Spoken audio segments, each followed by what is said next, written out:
বিদ্রোহী শিবিরে যোগদান জল্পনার মধ্যেই টিভি9 বাংলার ক্যামেরায় ধরা পড়লেন সায়নী ঘোষ।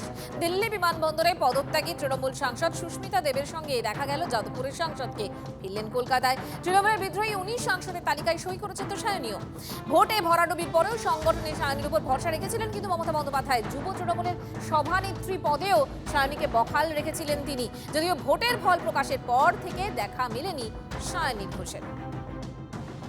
ছেড়ে দিলে সোনার গুড় আর তো পাবো না, ও খেপা ছেড়ে দিলে সোনার গুড় আর তো পাবো না, না না না না না না না না না যেতে দেব না, তাই হৃদ মাঝারে রাখিব ছেড়ে দেব না, তাই বক্ষ মাঝে রাখিব ছেড়ে দেব না। কে কাকে ছাড়ছে?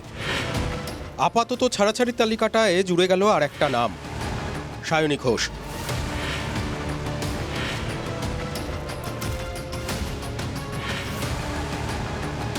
উল্কার মতো উত্থান। একটা সময় তৃণমূল বিরোধী মঞ্চে উঠেছিলেন, উঠতে যতটা সময় নিয়েছিলেন মঞ্চ থেকে নামতে লেগেছিল আরও কম সময়। তারপর থেকে তৃণমূলে যোগ ও উপরের দিকে উঠতে থাকা, মূলত টিম অভিষেকের ব্র্যান্ড বিজ্ঞাপন। মমতা বন্দ্যোপাধ্যায়েরও নজরে এলেন দ্রুত, আর সায়নী নজর কাড়তে লাগলেন মমতা বন্দ্যোপাধ্যায়কে অনুসরণ করেই।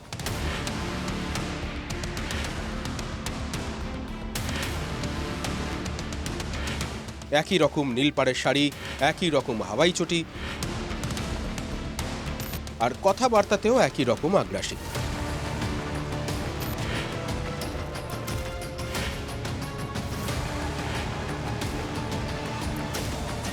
সেই সায়নী কিনা বিক্ষুব্ধ শিবিরে? জল্পনা চলছিল গত কয়েক সপ্তাহ ধরে। দিল্লিতে থাকলেও সায়নী সামনে আসেননি।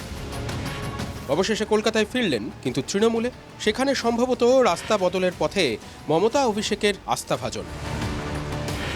2021 থেকে তৃণমূলে গুরুত্ব পাওয়া শুরু। টিএমসিপির সভানেত্রী। 2024 লোকসভায় যাদবপুরের টিকিট। ভোটে জিতে সাংসদ সায়নী ঘোষ। ভোটের পরেও দলের হয়ে সওয়াল, কিন্তু গত 2 সপ্তাহ ধরে সায়নী চুপ ছিলেন। সূত্রের খবর, দিল্লিতে বসেই কাকলি গোষ্ঠীর সঙ্গে নাকি তার যোগাযোগ হয়েছে। বিক্ষুব্ধ সাংসদের সঙ্গে গোপনে বৈঠকে সায়নী নাকি ছিলেন। সায়নী ঘোষ তিনি সব একদম মুখ চোখ ঢেকে কলকাতা ফিরছেন। লোকে বলছে নাকি বিক্ষুব্ধ শিবিরে নাম লিখিয়ে এসেছেন। আমি জানি না, এটা যদি সত্যি হয় তাহলে অত্যন্ত আনফর্চুনেট হবে।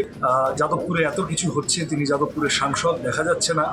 আমরা প্রত্যেক দিন বুলডোজারের বিরুদ্ধে দাঁড়িয়ে লড়াই করছি সামনে দাঁড়িয়ে। আমি জানি না তৃণমূল কংগ্রেস দলটি তারা যেভাবে অপারেট করেছে দীর্ঘদিন ধরে, তাতে করে তারা বেসিক্যালি বিজেপি বিরোধী লড়াইয়ের সাথে বিশ্বাসঘাতকতা করলো, এবং এর জন্য বাংলার মানুষ তাদের ক্ষমা করবেন না। নিজের অবস্থান এখনও স্পষ্ট না করলেও সূত্রে জল্পনা, ইতিমধ্যেই বিক্ষুব্ধ 20 জন সাংসদের তালিকায় সায়নী ঘোষও রয়েছেন। তিনি যে বিক্ষুব্ধদের দলে নেই, একথা একবারও বলতে শোনা যায়নি সায়নীকে। উল্টো দিকে সায়নী যে মমতা অভিষেকের পাশে আছেন সেটাও বলতে শোনা যায়নি।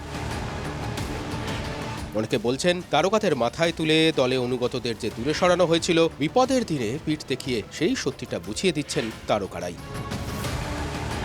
Bureau report, TV nine Bangla.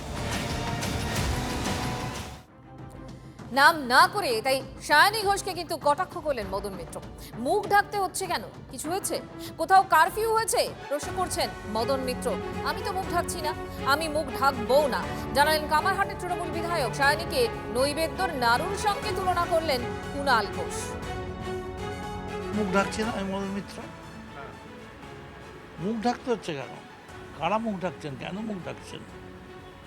কোথাও কারফিউ হয়েছে বা কোনো বিষাক্ত দলের বড় পদে রয়েছে সে আমি জানি না কিছু, তবে আমরা মুখ ঢাকছি না। আমি জানি না, যারা মুখ রাখাতে ভয় পায়, আমরা ভয় পাই। মমতা ব্যানার্জিকে কত ভালোবাসতো তার ভাই বোনেরা, নায়ক নায়িকারা, গায়ক গায়িকারা সব পালিয়ে গেছে। তো এদের নিয়ে রাজনীতি করলে যা হয় তাই হবে, তাই হচ্ছে। বহুদিন বহুবার অনেকেই বলেছে, কেউ সাহস করেনি, সেটা আলাদা কথা। কিন্তু আমি এই সমস্ত এমপি করা, এদেরকে এমএলএ করা, এদের মন্ত্রী করা, এদের রাজ্যসভায় পাঠানো, এইসব নিয়ে আমি বোধহয় 200 বার বলেছি। এটা দরকার ছিল, এটা ঠিকই হয়েছে। এটা মমতা ব্যানার্জির ঔদ্ধত্যে, অহংকার আর দম্ভের, এবং প্রত্যেককে যে ছোট করা, অসম্মান করা, অপমান করা, এটার থেকে তো কেউ মুক্ত নয়, কেউ বাদ যায়নি, তো এখন সেটা পাচ্ছে। একটা দুঃখ পাওয়া বা বিরক্তির একদম এই গ্ল্যামার ধরে এনে নৈবেদ্যের নাড়ুর মতো মাথায় বসিয়ে দিতে হবে, আর যারা সংগঠনটা প্র্যাকটিক্যালি গ্রাউন্ডে করেন তখন তারা তাকে ফোনেও পাবেন না। শাখা সংগঠনের প্রধান, তো তাকে তো যুব সংগঠনের কর্মীরা খুঁজতেই পারেন। যদি তারা তার অবস্থান জানতে চেয়ে থাকেন, ঠিক কাজ করেছেন, বেশ করেছেন।